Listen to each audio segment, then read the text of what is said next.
انشاءاللہ تعالیٰ آج ہم ایک نیا مضمون شروع کر رہے ہیں اور وہ ہے سیرت النبی۔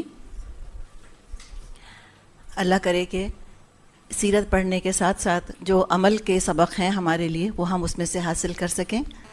تو اس کے لیے اول تو یہ کہ درود سے آغاز کرتے ہیں۔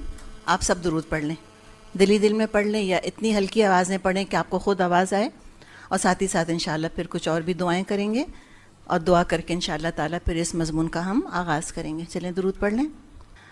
اللہم انشر علینا حکمتک وانزل علینا رحمتک یا ذا الجلال والاکرام، کہ اللہ تعالیٰ ہمیں حکمت اور رحمت سے نواز۔ اللہ تعالیٰ بہت جلال والا اور اکرام والا ہے۔ اللہ تعالیٰ ہم سب کی رہنمائی فرمائے، اور جو آخری نبی صلی اللہ علیہ وسلم کو نمونہ بنا کر پیش کیا گیا ہمارے لیے، جتنا قریب انشاءاللہ اپنے آپ کو ہم اس سے کر سکتے ہیں کرنے کی کوشش کریں، اللہ تعالیٰ ہم سے راضی ہو جائے۔ تو انشاءاللہ ہم کچھ سیرت کے بارے میں باتیں کریں گے۔ جیسے کہ ابھی ہم نے بات کی کہ اللہ تعالیٰ نے آپ صلی اللہ علیہ وسلم کو اسوہ بنایا، نمونہ ہمارے لیے بنایا۔ سورہ احزاب میں اللہ تعالیٰ نے فرمایا ہے کہ لقد کان لکم فی رسول اللہ اسوۃ حسنہ، بے شک رسول اللہ صلی اللہ علیہ وسلم کی ذات میں تمہارے لیے بہترین نمونہ موجود ہے۔ جب نبی اکرم صلی اللہ علیہ وسلم کی ذات کو لوگوں کے لیے رول ماڈل بنایا گیا، نمونہ بنایا گیا، تو ضروری تھا کہ ان کے اقوال، ان کے اعمال، ان کی عادات، ان کے معاملات، ان کا روزمرہ کا روٹین، سونا جاگنا، اٹھنا بیٹھنا، ان سب کو بھی محفوظ کیا جائے، تاکہ جو آپ کا سا اخلاق کردار اختیار کرنا چاہیں ان کے لیے رہنمائی موجود ہو۔ جہاں تک قرآن کا تعلق ہے، قرآن کی حفاظت کا ذمہ تو براہ راست اللہ نے خود لیا۔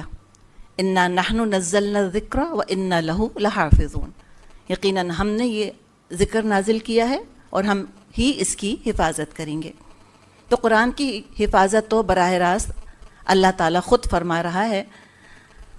آخری نبی صلی اللہ علیہ وسلم کی سیرت محفوظ کرنے کا کام، یہ سعادت مسلمانوں کے حصے میں آئی۔ آپ کی سیرت پچھلے 1400 سال سے مسلمانوں کے لیے روشنی کا مینار بنی ہوئی ہے۔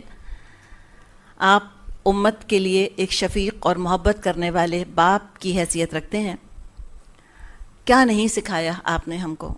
آپ صلی اللہ علیہ وسلم نے تمیز سکھائی، تہذیب سکھائی، ایٹیکیٹ سکھائے، اٹھنے بیٹھنے کا طریقہ سلیقہ سکھایا، غسل اور طہارت کے آداب سکھائے۔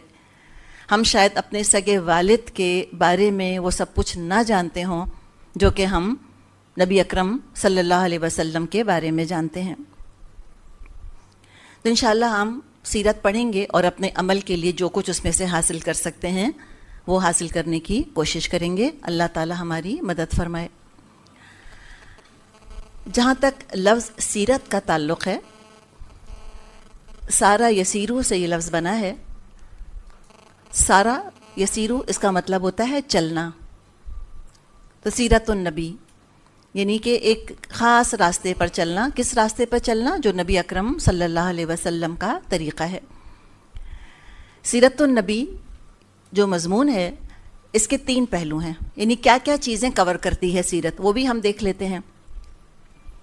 ایک جو پہلو ہے اس کا، وہ ہے نبی اکرم صلی اللہ علیہ وسلم کا خلق۔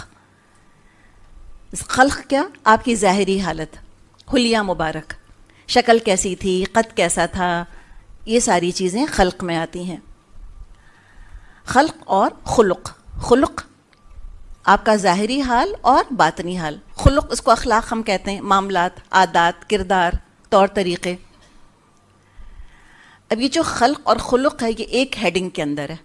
خلق اور خلق یعنی آپ کا حال حلیہ اور آپ کا طور طریقہ، ان دونوں کے کمبینیشن کو، خلق اور خلق کے کمبینیشن کو شمائل کہا جاتا ہے۔ شمائل، شمائل ترمذی آپ نے نام سنا ہوگا، کتاب ہے سیرت کے اوپر۔ شمائل شمیلتن کی جمع ہے، اس کا مطلب ہوتا ہے طبیعت۔ تو ایک تو سیرت میں خلق اور خلق آتا ہے۔ نمبر 2 ایام النبی۔ ایام یوم کی جمع، نبی اکرم صلی اللہ علیہ وسلم کی زندگی کے دن، یعنی کہ آپ کی زندگی میں جو حالات اور واقعات پیش آئے وہ بھی سیرت کا حصہ ہیں۔ تیسری چیز جو کہ سیرت النبی کا حصہ ہے وہ اس معاشرے کی ایک جھلک ہے جس میں کہ آپ نے آنکھ کھولی. اب جہاں تک حدیث کا تعلق ہے اور جہاں تک سیرت کا تعلق ہے، یہ ہم ذہن میں اچھی طرح سے بات بٹھا لیں کہ یہ دو الگ الگ مضمون ہیں، حدیث اور سیرت. حدیث کا جہاں تک تعلق ہے، حدیث کو گروپ کیا جاتا ہے قرآن کے ساتھ، اور قرآن اور حدیث اسلامی قانون کی بنیاد ہیں. ان سے شرعی مسائل ڈرائیو کیے جاتے ہیں، احکامات اخذ کیے جاتے ہیں. تو چونکہ حدیث پر احکامات کا اور شرعی مسائل کا دار و مدار ہے، لہذا حدیث کے بارے میں محدثین بہت محتاط ہوتے ہیں. حدیث کی روایات پر جرا ہوتی ہے، ریسرچ ہوتی ہے، اس لیے کہ قانون نکالا جا رہا ہے. یہ ہے حدیث. جہاں تک سیرت کا تعلق ہے، سیرت قانون کا یا فقہ کا سورس نہیں ہے. سیرت سے کوئی شرعی احکامات نہیں اخذ کیے جاتے، نہ کوئی قانون اخذ کیا جاتا ہے، کوئی مسئلہ یا حکم نہیں لیا جاتا ہے اس سے. لہٰذا حدیث کے برخلاف، یعنی کہ ان لائک حدیث، سیرت نگار سیرت کے موضوع کے بارے میں کچھ لینینٹ رہے ہیں. تساہل سے کام لیا ہے انہوں نے، تساہل یعنی لینینسی کا انہوں نے مظاہرہ کیا ہے.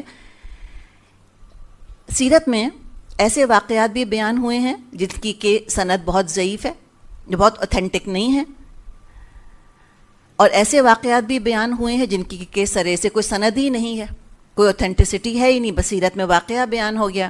اور ایسے واقعات بھی بیان ہوئے ہیں کہ جن کی سند بہت مستند ہے، جو بہت اوتھینٹک واقعات ہیں. تو جیسے بھی ہم نے بات کری کہ سیرت کے واقعات میں بعض دفعہ تساہل سے کام لیا گیا، لیکن تساہل یا لینینسی کا مطلب یہ نہیں ہے کہ وہ واقعات غلط ہیں یا وہ پیش ہی نہ آئے.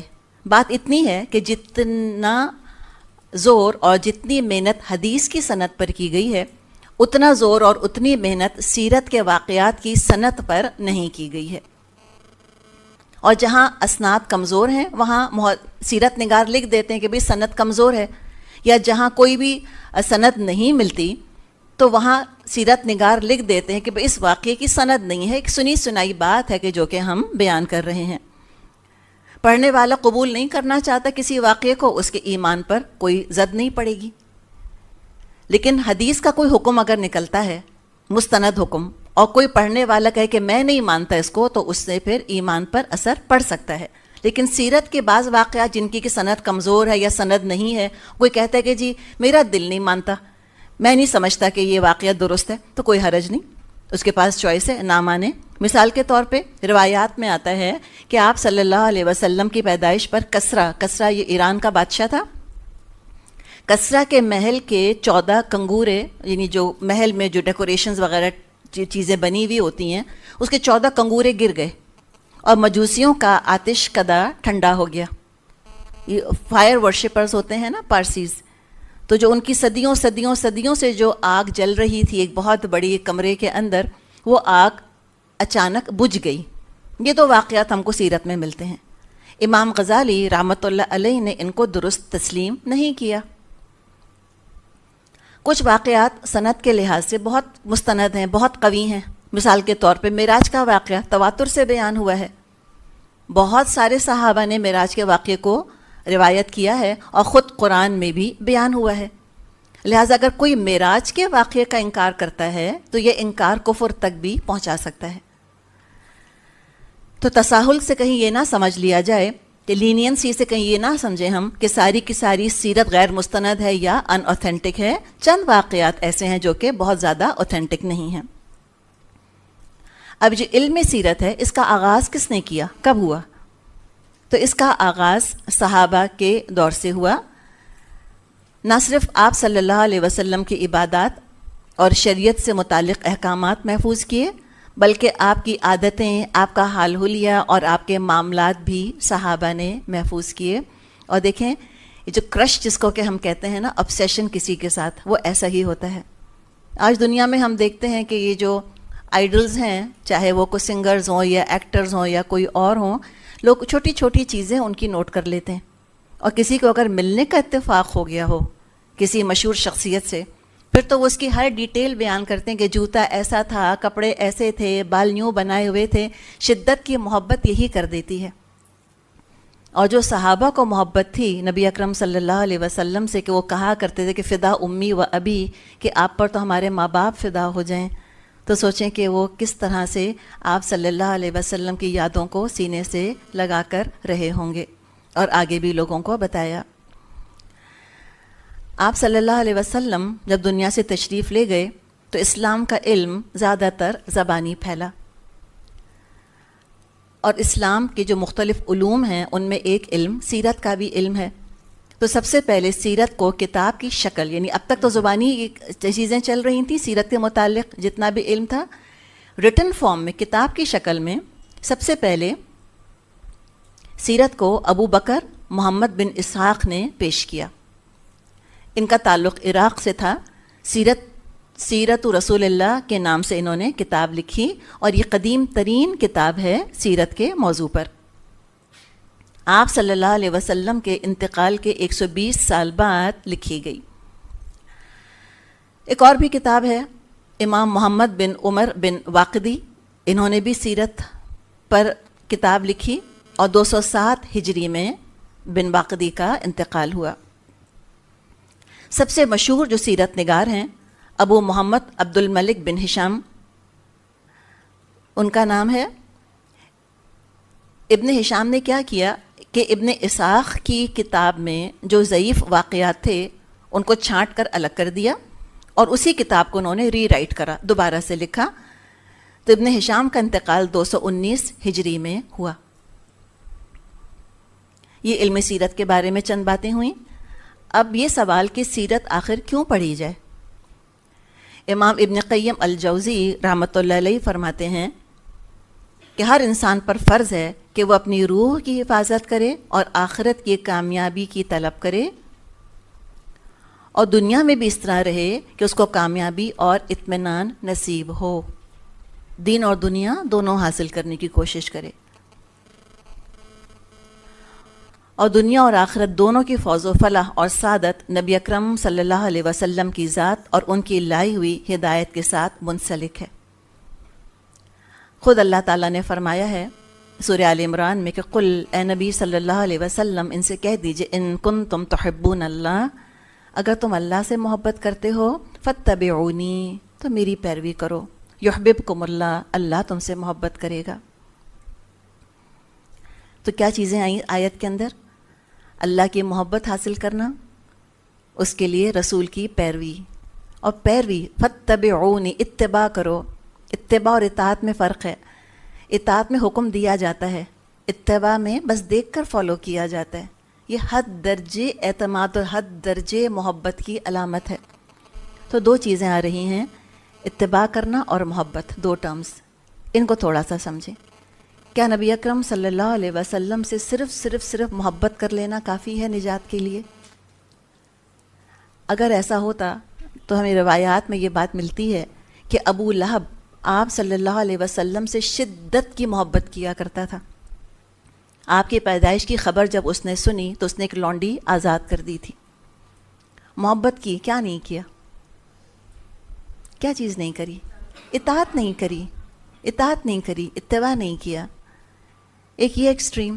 دوسری ایکسٹریم، ایسے بھی لوگ اسلام میں تھے جنہوں نے اطاعت کری، مسجد نبوی میں پہلی صف میں نماز پڑھا کرتے تھے، روزے رکھتے تھے، جہاد میں بھی حصہ لیا نبی اکرم صلی اللہ علیہ وسلم کے ساتھ، اطاعت کری نا، لیکن محبت نہیں کری. تو ان کو کیا کہا گیا؟ منافق. ان کو منافق کہا گیا. تو کفر اور نفاق کے بیچ میں مومن ہے. تو مومن ہونے کے لیے، اور اللہ کرے میں اور آپ مومن ہوں، اور ہم مومن ہی اٹھائے جائیں، ہم مومن مریں اور مومن اٹھائے جائیں اور مومن کہلائے جائیں قیامت کے دن. تو مومن ہونے کے لیے کیا ضروری ہے؟ آپ صلی اللہ علیہ وسلم نے فرمایا لا یؤمن احدکم، تم میں سے کوئی مومن نہیں ہو سکتا حتی اکون احب الیہ من والدہ وولدہ والناس اجمعین، جب تک کہ میں اس کو اس کے باپ سے اور اس کی اولاد سے اور سارے انسانوں سے زیادہ محبوب نہ ہو جاؤں. ٹال آرڈر جس کو ہم کہیں، اپنے دلوں کو ٹٹول لیں ذرا ہم. اگر ہے ایسی محبت الحمدللہ، اگر نہیں ہے تو کوئی بات نہیں. اسی محبت کے حصول کی یہ ایک ادنا سی کوشش ہے جس کے لیے ہم سب یہاں پر آج جمع ہوئے ہیں. اچھا، محبت کیسے کی جاتی ہے؟ What is love all about? محبت کے لیے ضروری ہے کہ اس انسان کو قریب سے جانا جائے، اس کی صحبت اختیار کی جائے، اس کے محاسن جو اس کی خوبیاں ہیں ان کو پرکھا جائے، تبھی تو محبت ہوتی ہے. یہ جو لفظ صحابہ ہے صاحب سے بنا ہے. کون تھے صحابہ؟ صحابہ وہ مسلمان جو آخری رسول صلی اللہ علیہ وسلم کے ساتھی تھے، آپ صلی اللہ علیہ وسلم کی صحبت میں رہتے تھے، اور صحبت میں رہنے کی وجہ سے شدت کی محبت کرتے تھے. آج تو ہم کہتے ہیں نا کہ فیملیرٹی بریڈس کنٹیمپٹ، کہ جس سے جتنا زیادہ فیملیئر ہو جاتا ہے انسان اس کی اتنی ہی زیادہ خرابیاں نظر آنے لگتی ہیں. کہتے ہیں کہ آئیڈلز ہے فیٹ آف کلے، یہ بھی کہا جاتا ہے کہ وہ جن کو بہت پوجا تھا، پتہ چلا جب ان کے قریب آئے تو پتہ چلا کہ ان میں تو کوئی خوبیاں ایسی ہے ہی نہیں، ان میں تو بہت ساری خرابیاں ہیں. نبی اکرم صلی اللہ علیہ وسلم کی ذات ایسی تھی کہ جو جتنا قریب ہوتا جاتا اتنی ہی محبت میں اضافہ ہوتا چلا جاتا، اتنی ہی عقیدت میں اضافہ ہوتا چلا جاتا. اور کیوں نہ ہوتا؟ ہر وہ خوبی جس کی بنا پر کسی سے محبت کی جاتی ہے وہ آپ صلی اللہ علیہ وسلم میں جمع تھی. خوبصورت تھے، خوبصیرت تھے، خوش مزاج تھے، پاکیزہ تھے، ہمدرد تھے، بہترین مشورہ دینے والے تھے، وقت پر کام آنے والے تھے، محسن تھے، محسن دینے والے تھے. اب ہم تو آپ صلی اللہ علیہ وسلم کی صحبت حاصل نہ کر سکے. کیوں نہیں کر سکے؟ زمانے کے فرق کی وجہ سے. ہم تو اپنے آپ کو ٹائم مشین میں ڈال کے ٹرانسپورٹ نہیں کر سکتے. تو کیا ہم آپ صلی اللہ علیہ وسلم کو جان سکتے ہیں؟ کیا ہم آپ سے محبت کر سکتے ہیں؟ جی کر سکتے ہیں. اس کا ذریعہ یہی سیرت ہے. سیرت کے ذریعے سے ہمیں موقع ملتا ہے نبی اکرم صلی اللہ علیہ وسلم کو جاننے کا، ان کی صحبت ایک طرح سے اختیار کرنے کا، جبکہ وہ اس زمین پر چل پھر نہیں رہے. ان کی خوبیوں کو، ان کے محاسن کو جاننے کا موقع ملتا ہے. اور احادیث کے ذریعے ہم ان محفلوں میں شرکت کر سکتے ہیں جس میں کہ آپ صلی اللہ علیہ وسلم گفتگو فرمایا کرتے تھے. کسی کو جانتے ہیں، اس کی باتیں سنتے ہیں تو محبت پیدا ہوتی ہے اور بڑھتی ہے. اور جس سے محبت کریں گے آخرت میں اسی کے ساتھ ہوں گے انشاءاللہ. جیسے کہ حدیث میں آتا ہے کہ المرء مع من احب، ہر شخص اس کے ساتھ ہوگا جس سے کہ اس نے محبت کری. ہم آپ صلی اللہ علیہ وسلم کے بارے میں سیرت کے ذریعے سے آپ کے حسن کے بارے میں بھی جان سکتے ہیں اور آپ کے احسان کے بارے میں بھی جان سکتے ہیں. حسن کیا ہے؟ ذاتی خوبیاں، صورت کی اور سیرت کی ذاتی خوبیاں، یہ حسن ہے. احسان ان خوبیوں کا اظہار. انسانوں سے معاملہ کرتے ہوئے اور اپنے رب کی عبادت کرتے ہوئے جو اندر کا حسن جھلکتا ہے اس کو احسان کہتے ہیں. پھر سیرت کے مطالعے سے ہم کو یہ بھی احساس ہوتا ہے کہ آپ صلی اللہ علیہ وسلم کا مقصد حیات کیا تھا. ہر لمحہ انہوں نے اپنے رب کی عبادت میں گزارا. قل ان صلاتی و نسکی و محیای و مماتی للہ رب العالمین. کہہ دیجئے کہ میری نماز اور میری قربانی اور میری زندگی اور میری موت سب اللہ رب العالمین کے لیے ہے. تو للہیت پیدا کرنا بھی ایک مقصد ہے سیرت پڑھنے سے. یہ کوئی نہیں کہتا کہ اگر صبح اٹھتے وقت ہم نے مسنون دعا نہ پڑھی تو جہنم میں چلے جائیں گے، یہ کوئی نہیں کہتا. یا سوتے وقت اگر ہم نے یہ دعا نہ کی کہ بسمک اللہم اموت و احیا،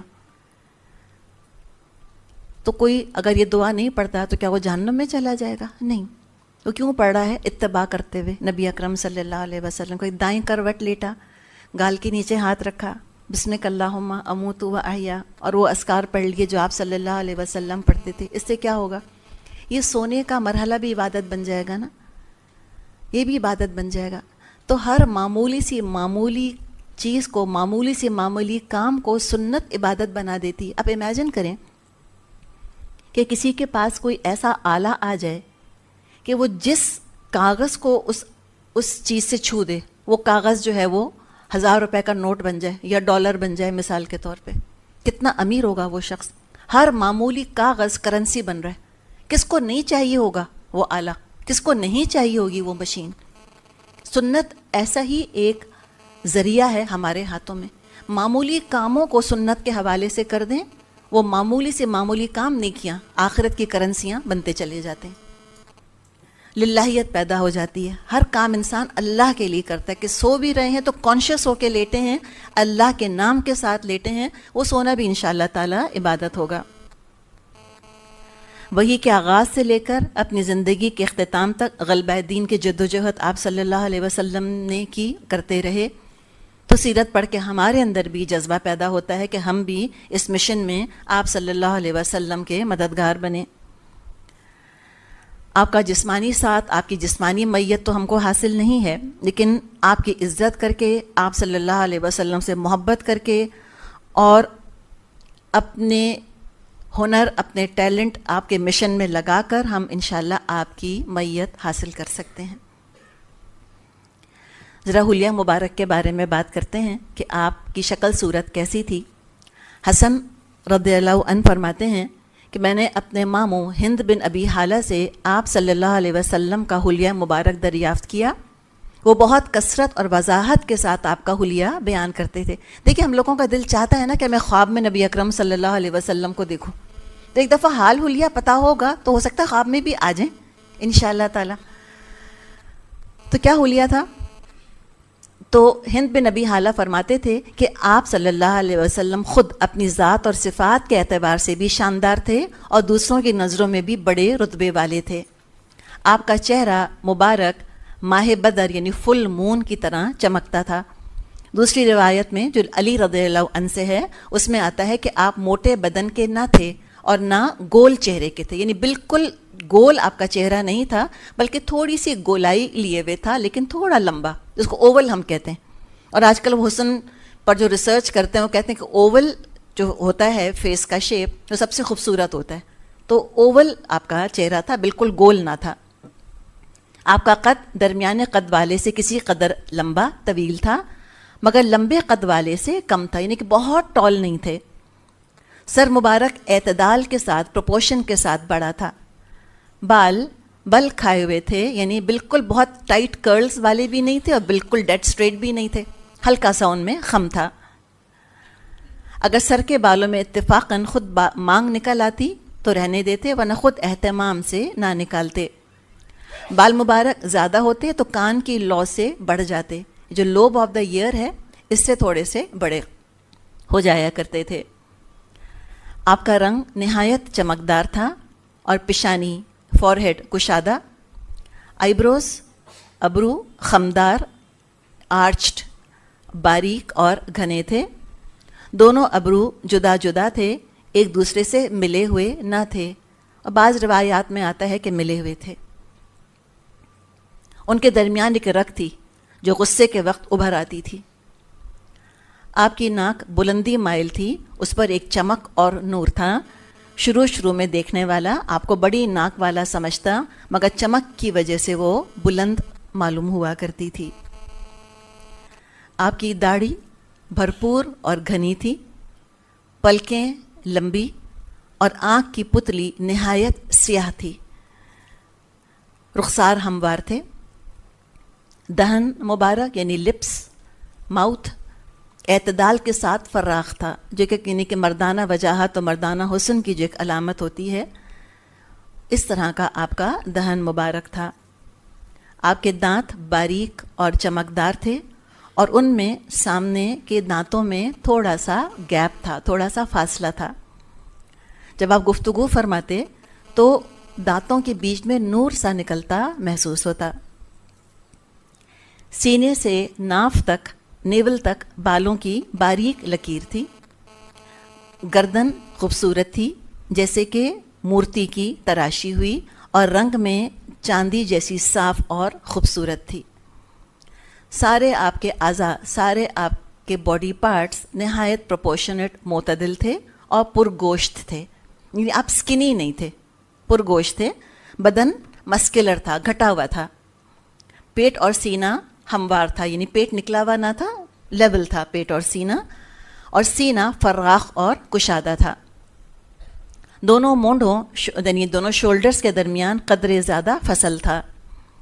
ہتھیلیاں اور پاؤں نرم اور پرگوشت تھے. ہاتھ پاؤں کی انگلیاں تناسب کے ساتھ پروپورشن کے ساتھ لمبی تھیں اور تلوے گہرے تھے، یعنی آپ فلیٹ فٹ نہ تھے، آرچ آپ کے پیروں میں آرچ تھا. قدم ہموار تھے، پانی ان کی ملائمت کی وجہ سے ٹھہرتا نہ تھا، فوراً ڈھل جاتا تھا.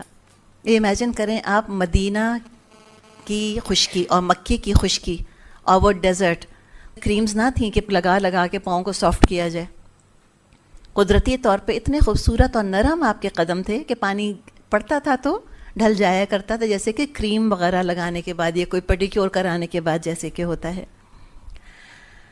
مہر نبوت، یہ مہر نبوت نبیوں کے جسم کا حصہ ہوا کرتی تھی اور ایک علامت ہوا کرتی تھی ان کی نبوت کی، نشان ہوا کرتا تھا ان کی نبوت کا.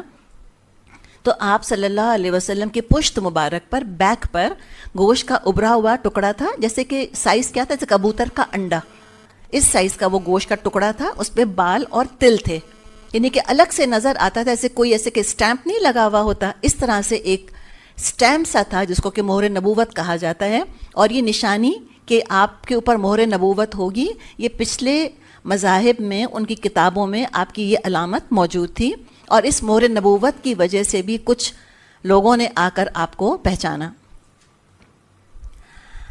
آپ کی خوشبو، انس رضی اللہ عنہ سے روایت ہے، فرماتے ہیں کہ میں نے کوئی خوشبو، عنبر، نہ مشک، نہ کوئی اور، آپ صلی اللہ علیہ وسلم کے پسینہ مبارک کی خوشبو سے زیادہ عمدہ سونگھی.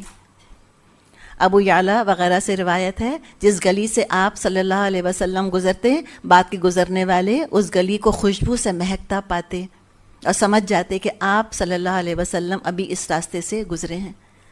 کسی اس شخص سے مصافحہ کرتے، ہاتھ ملاتے تو وہ دن بھر خوشبو محسوس کرتا. بچے کے سر پہ ہاتھ پھرتے تو اس خوشبو کی وجہ سے وہ بچوں کے درمیان سے پہچان لیا جاتا کہ آپ صلی اللہ علیہ وسلم نے اس کے سر پہ ہاتھ پھیرا ہے. گفتگو کیسی تھی آپ کی؟ عائشہ رضی اللہ عنہا فرماتی ہیں کہ رسول اللہ صلی اللہ علیہ وسلم کی گفتگو تم لوگوں کی طرح لگاتار نہیں ہوتی تھی، بلکہ صاف صاف ہر مضمون دوسرے سے ممتاز ہوتا تھا.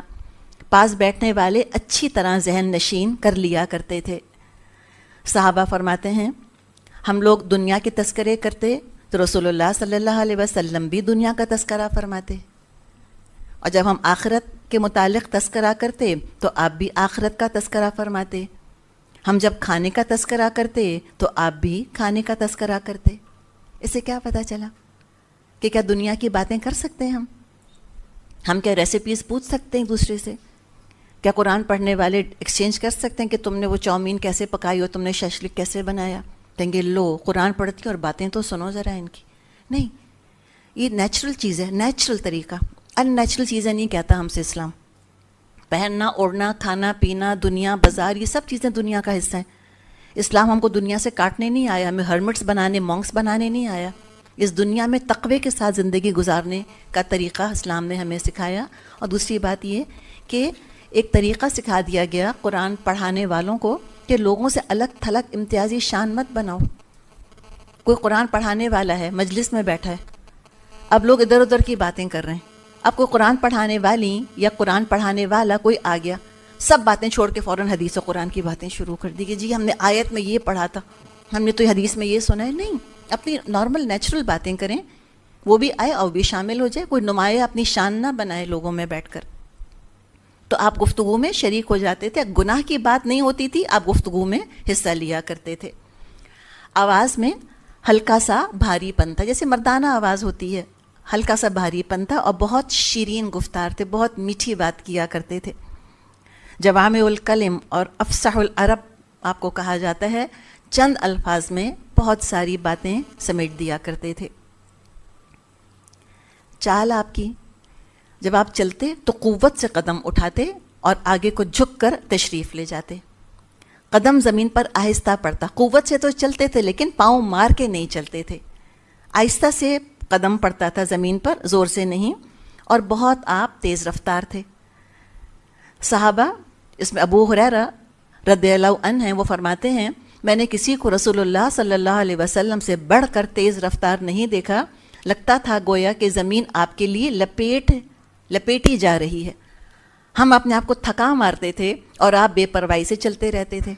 وہ ہم نے دیکھے ہیں نا وہ ایئرپورٹس پہ یا کہیں وہ ایسکیلیٹرز جو ہوتے ہیں سیدھے سیدھے جو کہ ان پہ ہم چل بھی رہے ہوتے ہیں اور وہ زمین لگ رہا ہے کہ لپٹ بھی رہی ہے پاؤں کے نیچے. تو یہ آپ کا طریقہ تھا کہ لگتا نہیں تھا کہ آپ بہت تیز چل رہے ہیں, لیکن لگتا تھا کہ زمین جیسے کسی نے رول کر دی ہے آپ کے پیروں کے نیچے سے.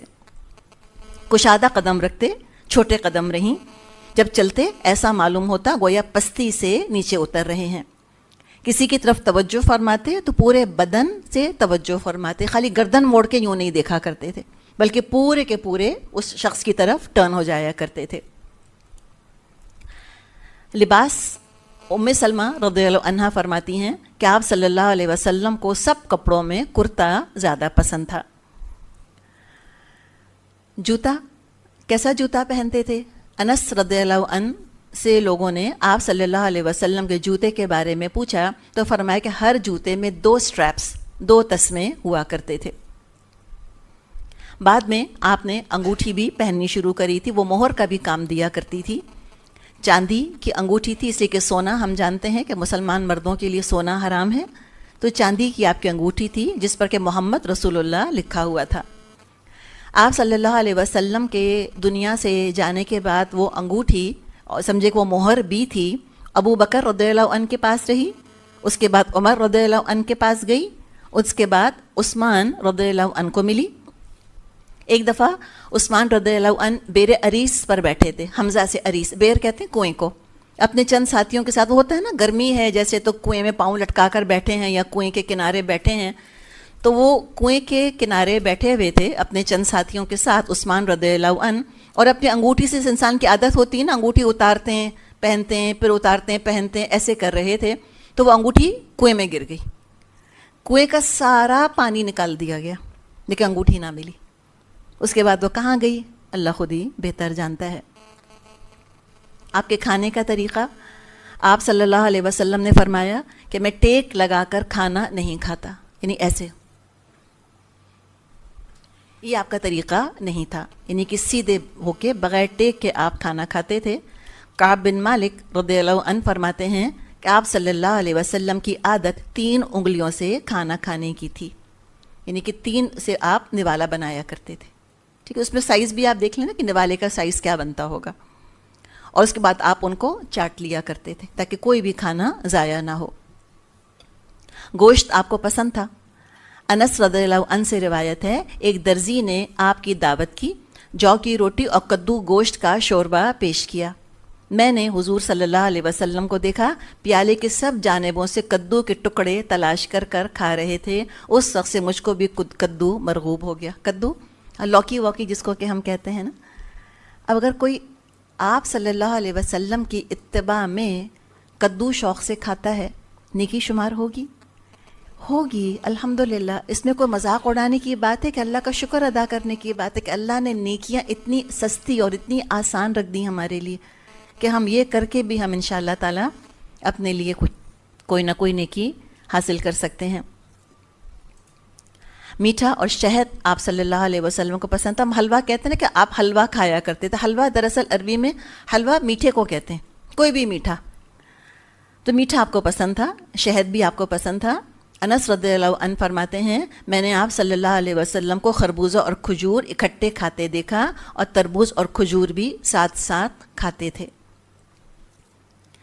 آپ سخت مزاج نہ تھے, نہ کسی کی تذلیل فرماتے تھے. اللہ کی نعمت تھوڑی ہو اس کو بھی بڑا سمجھتے تھے. کھانے کی نہ برائی کرتے تھے نہ تعریف کرتے تھے. زیادہ تعریف نہ فرمانا اس لیے تھا کہ کہیں حرص کا شبہ نہ ہو جائے. جیسے ہم کسی کے ہاں جاتے ہیں اور ہم غیر اختیاری طور پہ جس چیز کو پسند کرتے ہیں ہم کہتے ہیں بہت مزے کی ہے, بھی بہت مزے کی ہے. تو بعض دفعہ جو میزبان ہے وہ ایک ڈبہ ہمارے ساتھ کر دیتا ہے کہ یہ لے جائیں, اتنی پسند آ رہی ہے تب آپ گھر جا کے بھی کھا لیں. تو آپ صلی اللہ علیہ وسلم ہو سکتا ہے کسی کو اس طرح اوبلائج نہ کرنا چاہتے ہوں یا حرص کا اظہار نہ کرنا چاہتے ہوں, لہٰذا بہت تعریف بھی نہیں کرتے تھے. بعض چیزوں کی طرف رغبت کا اظہار کر دیا کرتے تھے. دنیا اور دنیاوی امور کی وجہ سے آپ کو کبھی غصہ نہیں آیا. البتہ دینی معاملے میں یا حق میں کمی کوتاہی یا زیادتی ہوتی، اس وقت آپ ناراض ہوتے تو چہرے کا رنگ سرخ ہو جاتا، جیسے کسی نے انار کے دانے نچوڑ دیے ہوں۔ اپنی ذات کے لیے انتقام نہیں لیتے تھے، نہ ناراض ہوتے تھے۔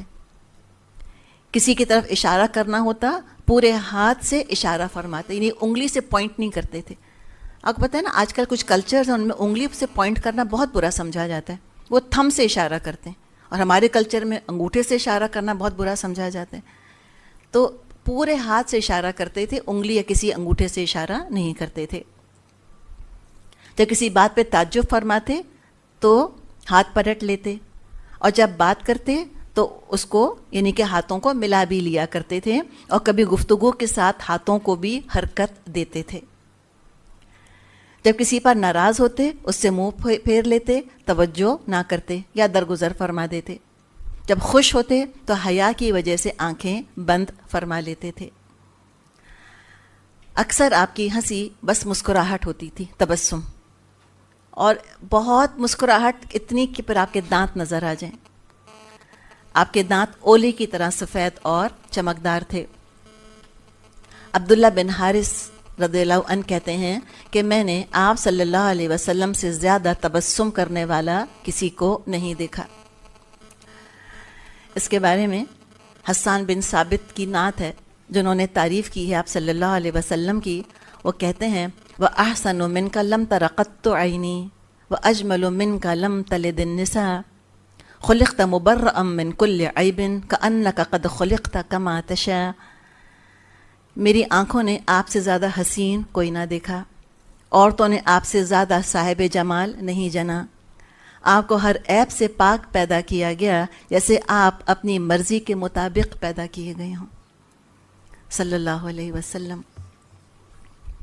آپ نے فرمایا بُعِثْتُ لِأُتَمِّمَ مَكَارِمَ الْأَخْلَاقِ، میں بہترین اخلاق کی تکمیل کے لیے بھیجا گیا ہوں، یعنی دین اور دنیا بہترین طریقے سے چلانے کا طریقہ آپ نے سکھایا۔ آپ کی سنت نے ہم کو توازن سکھایا اور اعتدال سکھایا۔ یہ حدیث ہے بخاری میں، انس رضی اللہ عنہ فرماتے ہیں کہ 3 صحابی ازواج مطہرات رضی اللہ عنہم اجمعین کے پاس حاضر ہوئے اور آپ صلی اللہ علیہ وسلم کی عبادت کے بارے میں سوال کیا کہ کتنی عبادت کرتے ہیں آپ رات کو۔ جب ان کو بتایا گیا تو انہوں نے آپ صلی اللہ علیہ وسلم کی عبادت کو کم سمجھا اور آپس میں کہا کہ نبی اکرم صلی اللہ علیہ وسلم کے مقابلے میں ہمارا کیا مقام، ان کے تو اگلے پچھلے گناہ خطائیں اللہ نے معاف کر دی ہیں، لہٰذا ہم کو تو یعنی کہ زیادہ عبادت کرنی چاہیے۔ گمان اچھا تھا نا، خلوص تھا، نیت بہت اچھی تھی، سوچا کہ ان کو اتنی عبادت کافی ہے کہ وہ تھوڑی رات عبادت کرتے ہیں اور تھوڑا سو بھی جاتے ہیں، تو کیا سوچا کہ ہم کو زیادہ عبادت کرنی چاہیے۔ تو ان میں سے ایک نے کہا میں ہمیشہ ساری رات نماز پڑھوں گا، آرام نہیں کروں گا۔ دوسرے نے کہا میں ہمیشہ روزہ رکھوں گا، کبھی ترک نہیں کروں گا۔ تیسرے نے کہا میں عورتوں سے الگ رہوں گا اور کبھی نکاح نہیں کروں گا۔ ہم کیا کہیں ایسے لوگوں کو؟ ہم کہیں تو بہت اللہ والے۔ جب آپ صلی اللہ علیہ وسلم کو پتہ چلا، آپ تشریف لائے، آپ نے پوچھا کیا تم نے ایسا اور ایسا کہا ہے؟ انہوں نے اقرار کیا۔ آپ نے فرمایا خبردار، اللہ کی قسم میں تم سب سے زیادہ اللہ سے ڈرنے والا ہوں اور تم سب سے زیادہ پرہیزگار ہوں۔ میں کبھی نفل روزہ رکھتا ہوں، کبھی ترک بھی کر دیتا ہوں، رات کو قیام بھی کرتا ہوں اور آرام بھی کرتا ہوں، میں نے عورتوں سے نکاح بھی کیے ہیں۔ پھر اس پر آپ نے فرمایا فَمَن رَغِبَ عَن سُنَّتِي فَلَيْسَ مِنِّي، جس کو میری سنت پسند نہیں ہے، جس نے میری سنت سے منہ موڑا، اس کا مجھ سے کوئی تعلق نہیں۔ توازن، یہ توازن ہے جو کہ ہم کو سکھا دیا گیا ہے الحمدللہ۔ تو اس لیے بھی سیرت کا اور حدیث کا مطالعہ انتہائی ضروری تاکہ زندگی متوازن رہے۔ آپ کا ذکر اور آپ کی علامات اس زمانے کی مذہبی کتابوں میں موجود تھیں، بدھسٹ ہوں یا پارسی ہوں یا ہندو ہوں، یہودی ہوں، عیسائی ہوں، سب کی کتابوں میں محمد مصطفیٰ صلی اللہ علیہ وسلم کی آمد اور ان کی علامات کا ذکر موجود ہے۔ سورہ صف میں تو خود اللہ تعالیٰ نے فرمایا ہے کہ ہم نے کہا تھا کہ عیسیٰ علیہ السلام نے کہا تھا اپنی قوم سے کہ میرے بعد ایک رسول آئیں گے، ان کا نام احمد ہوگا، تو نام سے بتا دیا گیا تھا کہ احمد نام کے آئیں گے۔ پنڈت ویدا پرکاش اپادھی ایک ہندو پروفیسر ہیں، انہوں نے کالکی اوتار کے نام سے ایک کتاب لکھی ہے۔ یہ بنگالی نسل کے برہمن ہیں، الہ آباد یونیورسٹی میں ریسرچ اسکالر ہیں، اور جو کتاب انہوں نے لکھی 8 دوسرے پنڈتوں نے بھی اس کو اوتھینٹک سمجھا ہے، یعنی کہ اس کو مستند مانا ہے۔ ہندو عقیدے کے مطابق کالکی اوتار ایک رہبر اور لیڈر کے طور پہ دنیا میں بھیجے جائیں گے۔ ان کی کتابوں میں یعنی پیشن گوئیاں موجود ہیں۔ ابھی کالکی اوتار کون ہوں گے؟ تو جو ہندوؤں کی کتاب ہے پرانا کتاب کا نام ہے، اس میں لکھا ہے کالکی اوتار اللہ کے آخری پیغمبر ہوں گے اور ساری دنیا کے لیے ہدایت بنا کر بھیجے جائیں گے۔ تو قرآن نے کیا کہا؟ وما ارسلناک الا کافۃ للناس بشیرا و نذیرا، ہم نے آپ کو ساری دنیا کے لیے بشیر اور نذیر بنا کر بھیجا ہے۔ یہ بھی ان کے ہاں پیشن گوئی موجود ہے کہ آخری رسول کے والد کا نام وشنو بھگت اور والدہ کا نام سمانی ہوگا۔ وشنو کا مطلب ہوتا ہے خدا اور بھگت کا مطلب ہوتا ہے غلام۔ تو آپ صلی اللہ علیہ وسلم کے والد کا کیا نام تھا؟ عبداللہ۔ وشنو بھگت ٹرانسلیشن ہے نا، وہی چیز ہو گئی۔ سمانی کا مطلب ہوتا ہے امن یا سکون، اور آپ کی والدہ کا نام کیا تھا؟ آمنہ۔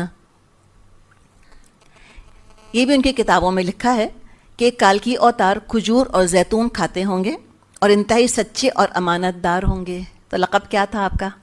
صادق اور امین۔ بہت تیز رفتار گھوڑے پر سوار ہو کر ساری دنیا اور 7 آسمانوں پر جائیں گے۔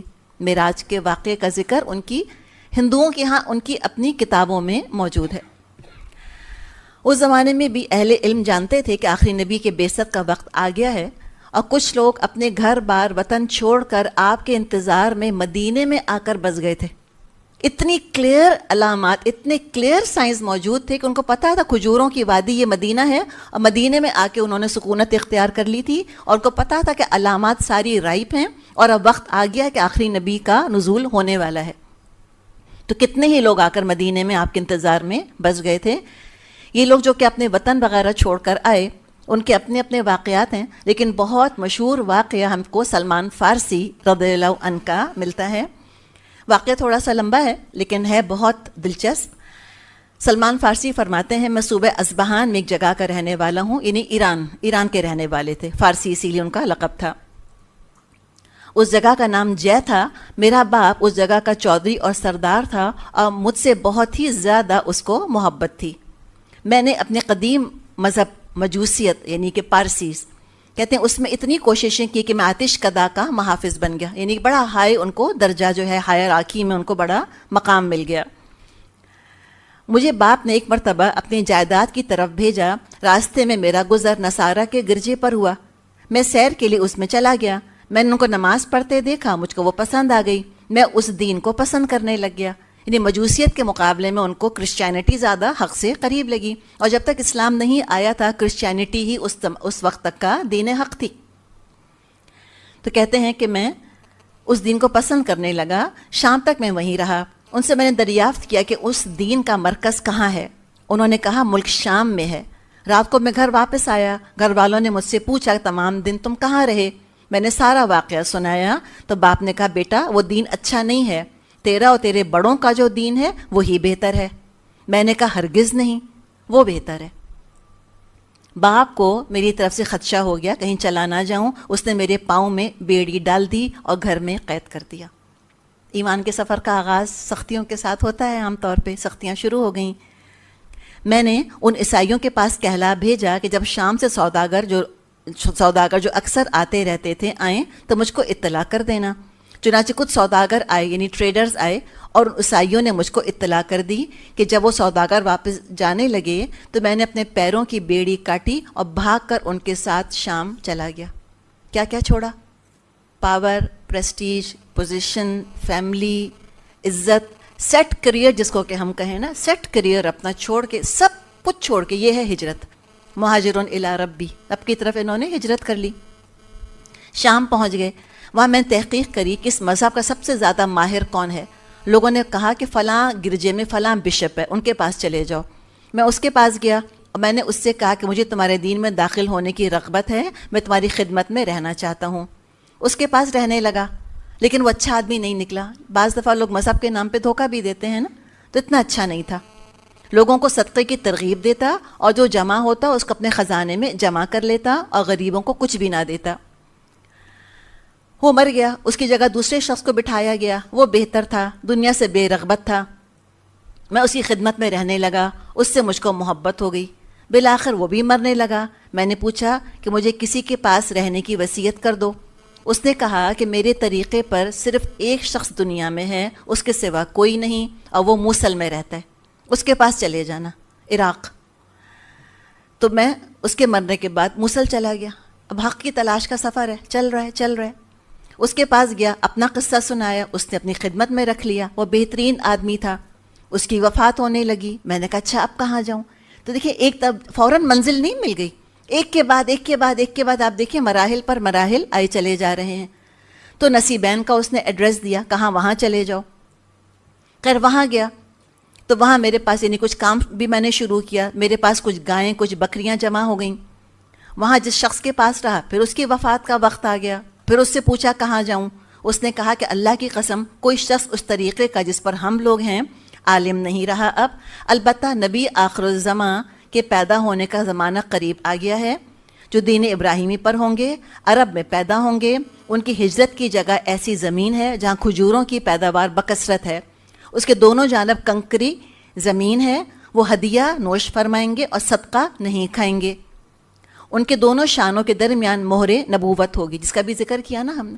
اب امیجن کریں یہ ساری نشانیاں ان کے پاس موجود ہیں، ان کی کتابوں میں سب کچھ لکھا ہوا تھا کرسچنز کے پاس۔ تو کہا کہ اگر تجھ سے ہو سکے تو اس سرزمین پر پہنچ جانا۔ تو لہٰذا کہتے ہیں کہ ان کے انتقال کے بعد میں ایک قبیلے کے چند تاجروں کے ساتھ جو وہاں سے گزرے ان کے ساتھ ہو گیا، اور ان سے کہا کہ تم مجھ کو عرب لے چلو، اس کے بدلے یہ گائیں اور بکریاں تمہاری نظر ہیں، کہ جو کچھ تھا، جو کچھ جمع شدہ پونجی تھی، سب کے سب دے دی، صرف کیا کہ تم مجھ کو مدینے پہنچا دو۔ کہتے ہیں کہ وہ مجھ کو وادی قرا یعنی مکہ مکرمہ لائے، اور گائے بکریاں میں نے ان کو دے دیں، لیکن انہوں نے مجھ پر ظلم کیا کہ مکہ میں مجھ کو اپنا غلام ظاہر کیا اور مجھ کو بیچ دیا، دھوکہ۔ بنو قریظہ کے یہودی نے مجھ کو خرید لیا۔ بنو قریظہ کہاں رہتے تھے؟ مدینے میں۔ وہ مجھ کو اپنے ساتھ اپنے وطن مدینہ لے آیا۔ مدینہ طیبہ کو دیکھتے ہی میں نے ان علامتوں سے جو مجھ کو عموریہ کے میرے ساتھی نے بتائی تھیں، میں نے پہچان لیا کہ یہی وہ جگہ ہے، یعنی جہاں پہ آخری نبی کو آنا ہے۔ میں وہاں رہتا رہا، اتنے میں نبی اکرم صلی اللہ علیہ وسلم مکے سے ہجرت فرما کر مدینہ طیبہ تشریف لے آئے۔ آپ صلی اللہ علیہ وسلم اس وقت تک قبا ہی میں تشریف فرما تھے۔ میں نے آپ صلی اللہ علیہ وسلم کی خبر سنی اور جو کچھ میرے پاس تھا لے جا کر ان کو پیش کیا اور عرض کیا کہ یہ صدقے کا مال ہے۔ کیا کرنا چاہا انہوں نے؟ ٹیسٹ کرنا چاہا کہ علامت کیا بتائی تھی کہ ہدیہ لیں گے، تحفہ لیں گے، گفٹ لے لیں گے، صدقہ نہیں لیں گے۔ آپ صلی اللہ علیہ وسلم نے خود نہیں کھایا بلکہ صحابہ سے فرمایا کہ تم کھا لو۔ میں نے دل میں کہا ایک علامت تو پوری ہوئی، پھر واپس آ گیا، کچھ اور جمع کیا۔ اس دوران آپ صلی اللہ علیہ وسلم بھی مدینہ تشریف لے آئے۔ میں نے کچھ کھجوریں اور کھانا وغیرہ پیش کیا اور عرض کیا کہ یہ ہدیہ ہے، گفٹ ہے۔ آپ صلی اللہ علیہ وسلم نے کھا لیا۔ میں نے اپنے دل میں کہا دوسری علامت بھی پوری ہو گئی۔ اس کے بعد ایک مرتبہ حاضر خدمت ہوا۔ اس وقت آپ صلی اللہ علیہ وسلم ایک صحابی کے جنازے میں شرکت کی وجہ سے بقیع میں تشریف فرما تھے۔ بقیع پتہ ہے نا، قبرستان ہے مدینے میں۔ میں نے سلام کیا اور پشت کی طرف گھومنے لگا۔ کیوں؟ مہر نبوت دیکھنا چاہتے تھے کہ تھرڈ نشانی ہے کہ نہیں۔ آپ صلی اللہ علیہ وسلم سمجھ گئے۔ آپ نے چادر مبارک کمر سے ہٹا دی۔ میں نے مہر نبوت دیکھی تو میں جوش میں اس پر جھک گیا اور میں اس کو چوم رہا تھا اور رو رہا تھا۔ آپ سوچیں کتنا لمبا سفر کر کر آئے تھے۔ آپ صلی اللہ علیہ وسلم نے فرمایا سامنے آ جاؤ۔ میں سامنے حاضر ہوا اور حاضر ہو کر سارا قصہ سنایا۔ اس میں اپنی غلامی کے مشاغل، اس کے بعد اپنی غلامی کے مشاغل میں پھنسا رہا، یعنی کہ وہ غلام تھے نا یہودی کے، آزاد تو نہیں تھے کہ اپنی مرضی سے وہ آپ صلی اللہ علیہ وسلم کی خدمت میں حاضر ہو جائیں۔ تو اس میں پھر آگے واقعہ لمبا ہے، وہ کبھی انشاءاللہ موقع ہوا تو پھر ہم ذکر کریں گے کہ کس طرح پھر آپ صلی اللہ علیہ وسلم نے کھجور کے درخت لگائے، جن کو کہ ہم یہ عجوہ کہتے ہیں نا، یہ کچھ درخت ہیں جو کہ آپ صلی اللہ علیہ وسلم کے اپنے ہاتھوں کے لگے ہوئے۔ معجزہ سمجھیں ایک طرح سے کیا تھا کہ اگر وہ درخت اپنے وقت پر بڑے ہوتے تو پتہ نہیں سلمان فارسی رضی اللہ عنہ کتنے عرصے غلامی میں رہتے. آپ صلی اللہ علیہ وسلم نے وہ درخت اپنے ہاتھ سے لگائے، اس لیے کہ یہودی نے وہ قیمت رکھی تھی کہ اتنے کھجور کے درخت لگا کر پھلدار کھجور کے درخت تم مجھ کو دے دو تو تم غلامی سے آزاد ہو جاؤ گے. سوچا ہوگا اس نے کئی سال لگ جائیں گے اس طرح سے. تو آپ صلی اللہ علیہ وسلم نے وہ درخت لگائے، بہت جلد کم عرصے میں وہ درخت بڑے ہو گئے، پھل دینے لگ گئے. تو اس طرح سے فدیہ دیا سلمان فارسی نے اس یہودی کو اپنا، اور مکاتبت کری اور آزاد ہو گئے. اور یہ وہی سلمان فارسی ہیں جن کا کیا ہم کو ملتا ہے؟ خندق. جی ہاں، انہی کا آئیڈیا تھا یہ. تو یہ دیکھیں کہ لوگوں نے کس کس مشکل کے ساتھ سفر کیا ہے، کتنی کتنی ہجرتیں کی ہیں حق کو حاصل کرنے اور پانے کے لیے. اور ہم کتنے خوش قسمت ہیں کہ ہم تو پیدائش سے پہلے ہی ہمارے گھروں کے اندر یہ ہدایت موجود تھی. اللہ تعالی ہمیں عمل کرنے والا اور اس کو آگے پھیلانے والا بنائے. اب ذرا عرب کے بارے میں ہم تھوڑی سی بات کر لیتے ہیں. آج سے 1400 سال پہلے تو آسٹریلیا اور امریکاز اور انٹارکٹیکا وغیرہ تو دریافت نہیں ہوئے تھے. 3 بر اعظم تھے، ایشیا، یورپ، افریقہ. اس زمانے میں ان تینوں کے بالکل بیچ میں جزیرہ نمائے عرب موجود ہے، عریبین پیننسولا.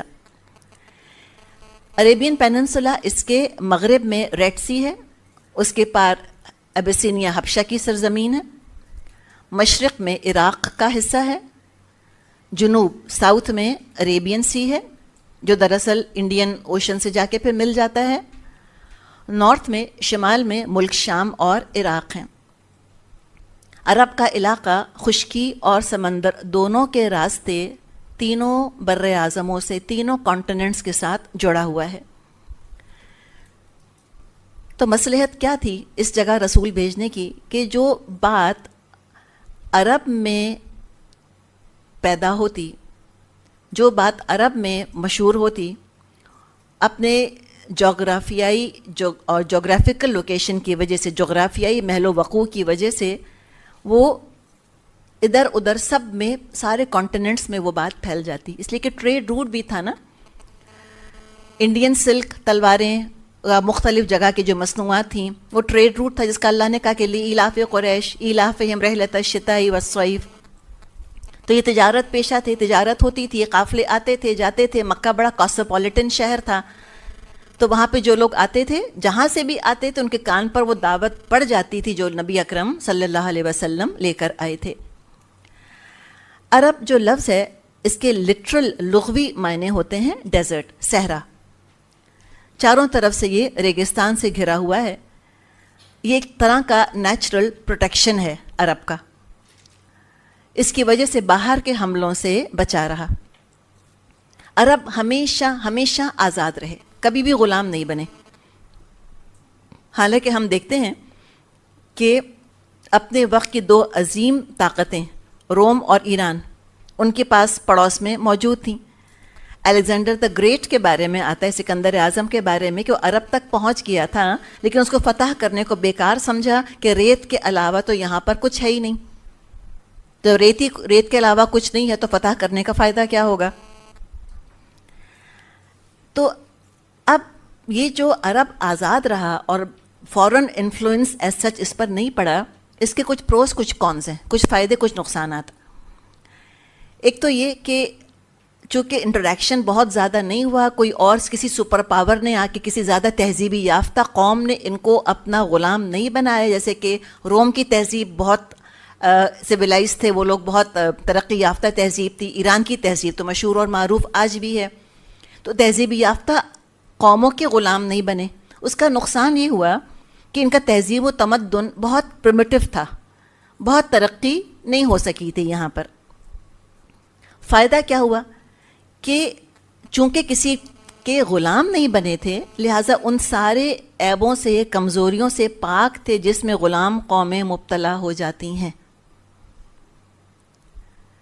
اسی طرح جب بہت دنیاوی ترقی نہیں ہوئی تو بہت پر آسائش، بہت لگژوریس ان کی زندگیاں نہیں تھیں، جس کی وجہ سے یہ فطرت کے قریب تھے اور نقلی چیزوں سے دور تھے. تبھی تو آپ دیکھیں نا، قرآن کا جو استدلال ہے، طریقہ قرآن کا جو ان کو کنونس کرنے کا سٹائل ہے، بڑا نیچرل ہے. افلا ينظرون الى الابل كيف خلقت وَإِلَى السَّمَاءِ كَيْفَ رُفِعَتْ وَإِلَى الْجِبَالِ كَيْفَ نُصِبَتْ وَإِلَى الْأَرْضِ كَيْفَ سُطِحَتْ فَذَكِّرْ. کیا یہ دیکھتے نہیں کہ اونٹ کیسے تخلیق کیا گیا، آسمان کیسے اٹھایا گیا، پہاڑ کیسے گاڑے گئے، زمین کیسے ہموار کی گئی؟ تو ان یاد دلانی کروائی ان کو، یاد دلا دیجئے ان کو. تو نیچر سے بہت قریب تھے وہ. اسی لیے شاید واللہ عالم، اسی لیے ہوا یہ کہ جب قرآن نے ان کی فطرت کو ٹریگر کیا، ان کو اپنا بھولا ہوا توحید کا سبق یاد آ گیا. 23 سال تو لگے، لیکن یہ عمومی عذاب سے ہلاک نہیں ہوئے جیسے باقی قومیں ہلاک ہوئیں، بلکہ انہوں نے ایمان الحمدللہ قبول کیا، اس لیے کہ فطرت سے بہرحال نزدیک تھے. دوسرے، ان کے اندر کچھ بنیادی اخلاقی اقدار تھیں جو کہ بڑی مضبوط تھیں. بیسک مورل ٹریٹس ان کے اندر تھے، جیسے کہ سچ، ایمانداری، ایفائے عہد. یہ چیزیں غلام قوموں میں کم ہو جاتی ہیں. ان میں ہم کہتے ہیں نا میکیاویلین ٹریٹس آ جاتی ہیں، جھوٹ، خود غرضی، دھوکے بازی، مکاری، بات بنانا، چال بازیاں کرنا. یہ چیزیں غلام قوموں کے اندر آ جاتی ہیں. کمپلیکسز آ جاتے ہیں نا، انفیریورٹی کمپلیکسز آ جاتے ہیں. اپنے دماغ سے وہ سوچ نہیں سکتے، مینٹل سلیوز بن جاتے ہیں. تو یہ مینٹلی کسی کے سلیو نہیں تھے، ان کی آزاد اپنی سوچ تھی. جو بھی تھا بہت زیادہ فطرت سے قریب تھے. بس شرک نے ان کی خوبیوں پر سمجھیں کہ بریک لگایا ہوا تھا. تو اسلام نے آ کر شرک دور کرنے کی کوشش کی. جیسے ہی ان میں عربوں میں سے شرک دور ہوا، پھر آپ دیکھیں کہ وہ جو گائے بکریاں چرانے والے تھے وہ دنیا کے امام بن گئے. تو جو خوبیاں ان کے اندر تھیں اور جو یہ عرب قوم تھی، ان پر بھی ذرا نظر ڈال لیتے ہیں. ذرا دیکھ لیتے ہیں کہ آپ صلی اللہ علیہ وسلم جس معاشرے کی اصلاح کے لیے تشریف لائے اور قرآن جس ماحول میں نازل ہوا وہ کیا ماحول تھا، وہ کون لوگ تھے. خود کو ذرا سا ہمیں ذہنی طور پہ ٹرانسپورٹ کرنا ہوگا تاکہ اس کتاب کو ہم صحیح طور پہ سمجھ سکیں. دیکھیں، ہم نے بہت دفعہ سنا کہ لوگ کہتے ہیں یہ کیسے ہو سکتا ہے، یہ کیسے ہو سکتا ہے، دس ڈزنٹ میک سینس. ہوتا یہ ہے کہ ہم 1400 سال بعد، یعنی ایک زمان کا فصل، ٹائم ڈفرنس اور جغرافیکل لوکیشن کا فرق، اس فرق کے ساتھ بیٹھ کے ہم ان کو جج کرنے کی کوشش کرتے ہیں، وچ از ناٹ فیئر. ہم کو اپنے آپ کو زمان اور مکان دونوں میں ٹرانسپورٹ کرنا ہوگا. ٹائم فریم بھی ہمیں پیچھے کرنا ہوگا اور جغرافیکل لوکیشن کو بھی ہمیں چینج کرنا ہوگا تاکہ ہم صحیح طرح اس پیغام کو سمجھ سکیں، اس ماحول کو ہم سمجھ سکیں کہ جس ماحول میں وہ پیغام نازل کیا جا رہا تھا، تاکہ صحیح طور پہ ہم پھر اس کو اڈیپٹ بھی کر سکیں اور ہم اس سے فائدہ بھی حاصل کر سکیں. تو برائیاں تو ہم کو پتہ ہیں عربوں کی، کیا کیا خرابیاں تھیں، کیا کیا ان کے اندر برائیاں تھیں، لیکن کچھ ایسے اعلیٰ اخلاق کی علامات بھی ان میں پائی جاتی تھیں کہ جن کو انسان ایڈمائر کیے بغیر نہیں رہ سکتا. ایک ان میں سے تھی ان کی جنروسٹی، کرم اور سخاوت. جاہلیت کی ایسی خوبی تھی جس پہ کہ ان کو بہت فخر تھا. جو ان کے اشعار تھے، بہت سے اشعار میں سخاوت کا ذکر ملتا ہے.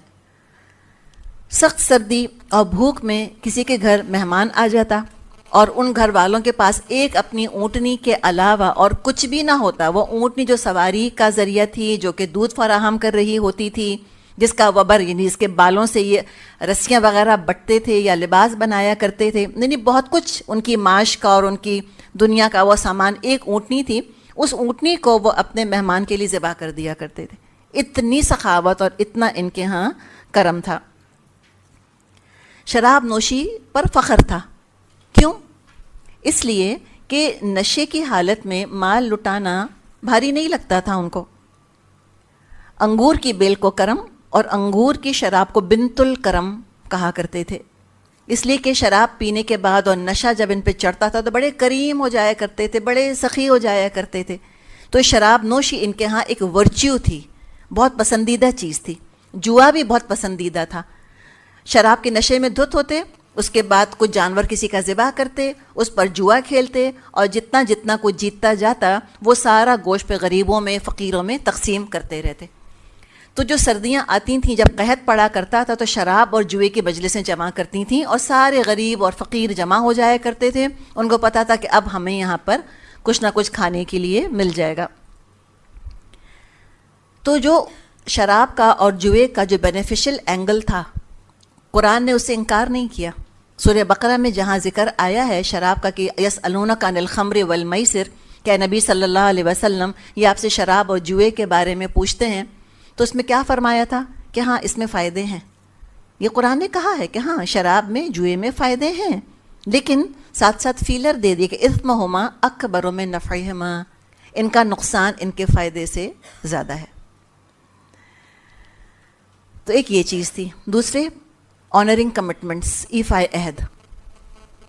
کسی بات کا وعدہ اگر کر لیتے تھے، کوئی کمٹمنٹ کر لیتے تھے، پیچھے نہیں ہٹتے تھے، چاہے جان جائے، گھر بار چلا جائے، اولاد کا نقصان ہو، کچھ بھی ہو. اور اس میں بھی ان کی تاریخ میں جو شاعری کے ذریعے ان کی تاریخ پرزرو کی گئی ہے، اس میں ایسے بہت سارے واقعات جو ہیں وہ ہم کو ملتے ہیں. خودداری، سیلف رسپیکٹ ان میں بہت تھی. ظلم اور ذاتی برداشت نہیں کر سکتے تھے، لیکن یہ غیرت اور یہ جو شجاعت ان کے اندر تھی، یہ ذرا کچھ ایکسٹرا زیادہ ہی ہو گئی تھی. اعتدال سے ہٹ گئے تھے نا، افراط و تفریح جس کو کہ ہم کہتے ہیں، وہ تھوڑی زیادہ ہو گئی تھی. تو معمولی باتوں پر بھڑک جایا کرتے تھے اپنی غیرت اور خودداری کی وجہ سے. جنگیں چھڑ جاتی تھیں. جیسے کہ کسی نے کہا ہے کہ کہیں تھا مویشی چرانے پر جھگڑا، کہیں پہلے گھوڑا بڑھانے پہ جھگڑا، لبے جو کہیں آنے جانے پہ جھگڑا، کہیں پانی پینے پلانے پہ جھگڑا. ایسی باتوں پہ بھڑک جایا کرتے تھے. تو کہیں تو حد سے زیادہ غیرت اور کہیں حد درجے بے غیرتی کا ثبوت دیا کرتے تھے. وہ انشاءاللہ آگے تھوڑا سا ہم ڈسکس کریں گے. پھر پرعزم، ڈٹرمنٹ لوگ تھے. کس کام کو کرنے پر تل جاتے تھے، کوئی دنیا کی طاقت ان کو روک نہیں سکتی تھی. فلسفی نہیں تھے، عملی لوگ تھے. پریگمیٹک، پریکٹیکل، تھیوریٹیکل لوگ نہیں تھے یہ. سادگی، سمپلسٹی، تہذیب و تمدن جو کلچر تھا ان کا، وہ بڑا ہی پاک صاف تھا. جب پہلے بھی ہم نے بات کری کہ انٹریگز اور سازشیں اور مکاریاں یہ ان کا حصہ نہیں تھا. یہ درباریوں کے اندر عام طور پہ یہ چیزیں آ جاتی ہیں. جو بادشاہ کے دربار میں لوگ رہتے ہیں، یہ درباری منٹیلٹی بن جاتی ہے. ان کی کوئی درباری منٹیلٹی نہیں تھی. رہن سہن بھی پرتکلف نہیں تھا، اور بہت جفا کش، ٹف اور ہارڈ ورکنگ. کاہل اور عیش پسند نہیں تھے. اور عام طور پہ جو خشک علاقوں کے، پہاڑی ریگستانی علاقوں کے رہنے والے لوگ ہوتے ہیں، وہ محنتی اور جفا کش بھی ہوتے ہیں، اس وجہ سے صحت مند بھی ہوتے ہیں. یعنی مختصر بات یہ ہے کہ بہت اچھا را مٹیریل تھے. بس کندن کو سونا بنانا تھا. خام تھے، کچے تھے. شرک کی بہت بڑی آلائش ان کے اندر ملی تھی، لہٰذا اس پر کام کیا گیا کہ وہ شرک نکال دیا جائے. تو پھر آپ دیکھیں کہ اللہ تعالیٰ نے ان سے کتنے بڑے بڑے کام لے لیے. وآخر دعوانا ان الحمد للہ رب العالمین. چلیے، سبحانک اللہم و بحمدک، نشہد ان لا الہ الا انت، نستغفرک و نتوب الیک. السلام علیکم ورحمۃ اللہ وبرکاتہ.